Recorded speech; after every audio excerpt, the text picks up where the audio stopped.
अस्सलाम वालेकुम बेटे। आज का जो हमारा टॉपिक है वो है structure of virus. Structure of virus के बाद हम उसमें डिस्कस करेंगे कि जो लाइफ साइकिल है, इन्फेक्शियस लाइफ साइकिल हम डिस्कस करेंगे, लाइटिक साइकिल और लाइजोजेनिक साइकिल।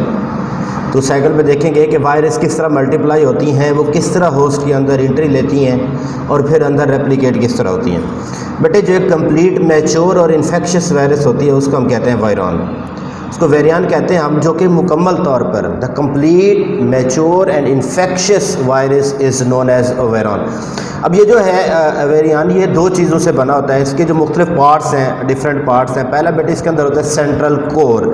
इसकी वैसे बैकग्राउंड के ऊपर डायग्राम भी दिखाई हुई है स्लाइड्स में और टेक्स्ट बुक के अंदर भी दी हुई है। जो सेंट्रल कोर होता है that is of nucleic acid.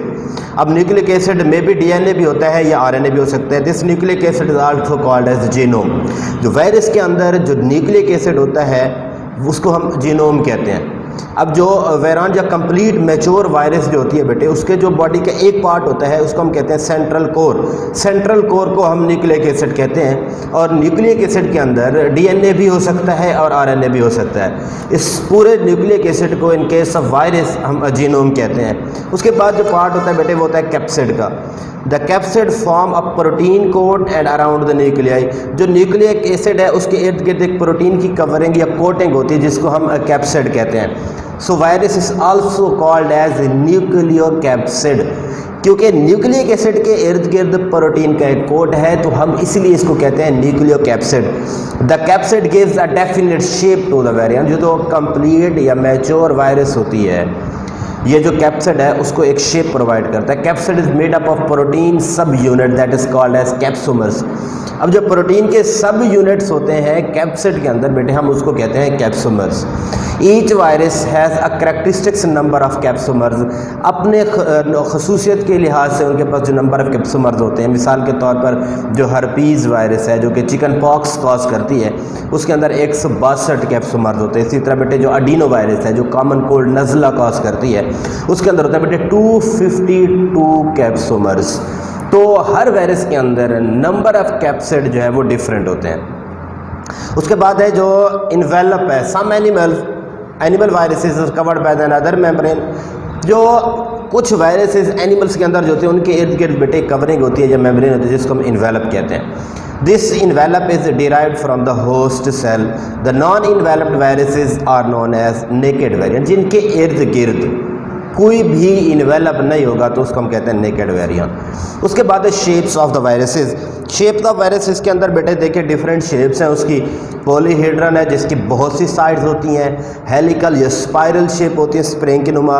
Enveloped होती हैं जिसके अंदर में इर्द गिर्द मेम्ब्रेन होती है। कम्प्लेक्स और बैक्टीरियोफेज जो होती है बेटे, इसकी दो स्ट्रक्चर्ड शेप होती है। एक होती है क्यूबिकल शेप और दूसरी होती है हेलिकल। जो क्यूबिकल होती है दे आर रेगुलर सॉलिड और इकोसाहेड्रल शेप होती है विद 20 फेसेस। इकोसाहेड्रल का मतलब ये होता है जिसके अंदर 20 फेसेस हों। और जो हेलिकल होती है they are rod shaped. Many phages consist of head and tail. The head of these viruses are polyhedral but tail जो है वो रॉड शेप होती है। पॉलीहेड्रल मतलब बहुत सी साइड्स होती हैं बेटे उसकी। तो जो शेप्स ऑफ वायरसेस हैं वो डिफरेंट होती हैं, बहुत सी होती हैं। पॉलीहेड्रल भी है, हेलिकल भी है, स्पाइरल भी है, उसके बाद कम्प्लेक्स या इन्वेलप्ड भी है बेटे। बैक्टीरियोफेज जो है बेसिकली दो फॉर्म के अंदर एग्जिस्ट करती हैं बेटे, एक होते हैं क्यूबिकल और दूसरा होता है हेलिकल। जो रेगुलर सॉलिड या इकोसाहेड्रल विद 20 फेसेस जो होती है उसको हम क्यूबिकल फेस कहते हैं। और जो हेलिकल होती है बेटे उसके अंदर वो जो रॉड शेप्ड वायरसेस हैं। उसके बाद है prions are the infectious protein. बहुत इंपॉर्टेंट शॉर्ट क्वेश्चन है ये कि व्हाट आर प्रियॉन्स। प्रियॉन्स जो है बेटे 1983 के अंदर इनको डिस्कवर किया गया था। They have not been fully understood. अभी तक इनको समझा नहीं गया मुकम्मल तौर पर। Their nature is very controversial. इनके मुतनाज़े है इनके nature. They are compose of only protein contain information of its own replication. बहुत इंपॉर्टेंट बात, पहले मैंने कहा कि prions are the infectious protein. मतलब ये है कि ये प्रोटीन से बने होते हैं बेटे। इसी प्रोटीन के अंदर जो इन्फॉर्मेशन होती है वो इसी की अपनी रेप्लिकेशंस के बारे में होती हैं। प्रोटीन्स डोंट कंटेन डीएनए और आरएनए। मतलब इसके अंदर डीएनए या आरएनए नहीं होता। All other organism contain genetic information they are nucleic acid RNA और DNA prion the responsible for the mad cow disease and mysterious brain infection the man के अंदर इन्फेक्शन भी करते हैं और एनिमल के अंदर मैड काउ डिजीज भी कॉज करते हैं। लाइफ साइकिल ऑफ बैक्टीरियोफेज बहुत इंपॉर्टेंट। अब बेटे स्ट्रक्चर ऑफ बैक्टीरियोफेज और phage virus that infect the Escherichia coli bacteria, ये they are different types of phages. T जो होता है T phages for T mean types, one of the best known phage is the T2 and T4। अब ये जो T2 and T4 है mainly use in the phase study, हम इनको study purpose के लिए T2 और T4 को यूज करते हैं। The structure of T4 is study by the electron microscope. The volume of the phase is about 1000 of the host में इनके बैक्टीरिया के अंदर। तो इसकी जो शेप होती है बेटे वो जो फ्रॉग का लार्वा होता है जिसको हम टैडपोल लार्वा कहते हैं उससे मिलती जुलती होती है। अब इसके अंदर दो इसके पार्ट होते हैं, एक होता है हेड और दूसरा होता है टेल। अब जो इसका हेड है बेटे वो इलोंगेटेड होता है। अब इसके डिफरेंट शेप्स होती हैं, हेड की डिफरेंट शेप्स होती हैं, पैरामिडल भी होता है, हेक्सागोनल भी होता है और प्रिज्म शेप्ड स्ट्रक्चर होती हैं। अब जो टेल होती है वो किसके साथ, इस हेड के साथ अटैच होती है। अब जो डबल स्ट्रैंडेड DNA जो कि जेनेटिक जीनोम जो है वो बेटे क्या होता है इसी हेड के अंदर होता है। इंपॉर्टेंट MCQs पूछा जाता है कि डबल स्ट्रैंडेड DNA बैक्टीरियोफेज का कहाँ पे होता है, टेल के अंदर होता है या हेड के अंदर होता है। इसके हेड की निस्बत अगर हम टेल को देखें तो उसकी जो स्ट्रक्चर है वो थोड़ी सी कम्प्लेक्स है। अब प्रोटीन की एक लेयर होती है जिसको इनर ट्यूब या कोर कहते हैं, कोर ऑफ द टेल कहते हैं। ये जो कोर होता है that is enclosed in a sheath, एक शीथ के अंदर लिपटी हुई होती है। ये बैकग्राउंड में इसकी पिक्चर नजर आ रही है आपको। ये जो शीथ है एक और प्रोटीन से बनी होती है। हमने कहा कि ये जो प्रोटीन की कवरिंग होती है इनर ट्यूब के अंदर जिसको हमने कोर कहते हैं, ये जो कोर है फिर शीथ जो है ये एक और प्रोटीन से बनी होती है। जो कॉलर है present at the one side of the sheath, जो शीथ होती है बट उसके एक साइड के ऊपर कॉलर मौजूद होता है। अब 6 टेल फाइबर जो टांगों की तरह होते हैं अटैच होते हैं एंड प्लेट की तरह। These tail fibres are the structures for the attachment. ये जो टेल फाइबर्स होती हैं ये किसी भी सरफेस के साथ वायरसेस अटैच करने के लिए इसको इस्तेमाल करते हैं। रेप्लिकेशन किस तरह होती है इसकी। अब जो रेप्लिकेट है इनसाइड द बैक्टीरियल सेल ये रेप्लिकेट करती हैं। ये जो फेज वायरसेस होती हैं बेसिकली बेटे जब ये रेप्लिकेशन करती हैं तो दो साइकिल होते हैं, एक होता है लाइटिक साइकिल, दूसरा होता है लाइसोजेनिक साइकिल। अब जो लाइटिक साइकिल है phage virus causes the lysis of the bacteria in the lytic cycle, lysis break down करती है, इसकी टूट फूट होती है।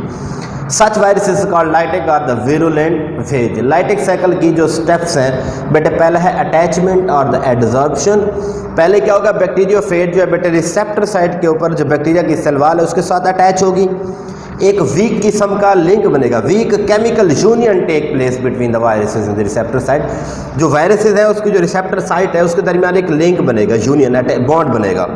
अब उसके बाद दूसरा पेनिट्रेट करेगी जो टेल है टेल फाइबर्स के साथ, वो अपने इंजाइम रिलीज करेंगे lysozyme enzyme. It dissolve the small part of the bacterial cell wall. फिर उसके बाद जो टेल शीथ होगी वो कॉन्ट्रैक्ट होगी, कॉन्ट्रैक्ट होने के बाद इट पुशेस द टेल, ये पुश करेगी core into the bacterial through its cell wall, उसकी सेल वॉल के अंदर सेल मेम्ब्रेन। फिर वायरस क्या करेगी injects its DNA into the bacterial cell. बिल्कुल उसी तरह जिस तरह हम सिरेंजेस वैक्सीन के लिए सिरेंजेस यूज़ करते हैं तो जो वायरस है वो अपना DNA इसी तरह इंजेक्ट करेगी। The protein coat of the virus is remain outside, वो बिल्कुल बाहर पे रहेगा outside the bacterial cell. However many animal viruses enter the host as a whole. तो उसके ये बेटे उसकी जो बैक्टीरियोफेज की डायग्राम आप देखें ऊपर हेड है, दूसरा टेल है, डबल स्ट्रैंडेड DNA भी दिखाया हुआ उसने, कैप्सिड और नीचे कॉलर दिखाया हुआ है, फिर उसके अंदर शीथ है। अब ये जो एंड पे बेस प्लेट है, फिर आपको ये जो 6 टेल फाइबर्स हैं वो भी नज़र आ रहे हैं। इसके बाद डायग्राम में landing, attachment, tail contraction, penetration, तो ये सारे उस लाइटिक साइकिल्स के स्टेप्स हैं। मल्टीप्लिकेशन किस तरह होती है। अब उन्होंने जैसे ही DNA उसने अंदर रिजेक्ट कर दिया तो DNA क्या करेगा, बायोसिंथेटिक मशीनरी जो है वो होस्ट की यूज़ कर लेगा inside the bacterial cell. It induces the bacterial cell to synthesise the part of the viruses protein and DNA। तो वो क्या करेगा, इसका मतलब ये है कि जैसे ही DNA जाएगा वो होस्ट की बायोसिंथेटिक मशीनरी का कंट्रोल अपने पास ले लेगा। फिर उसके बाद से कहेगा कि मल्टीप्लाई होती है, then virus multiplies to form many new viruses. फिर नई वायरसेस बनती हैं। Approximately 200 new viruses are formed after 20 minutes of the infection.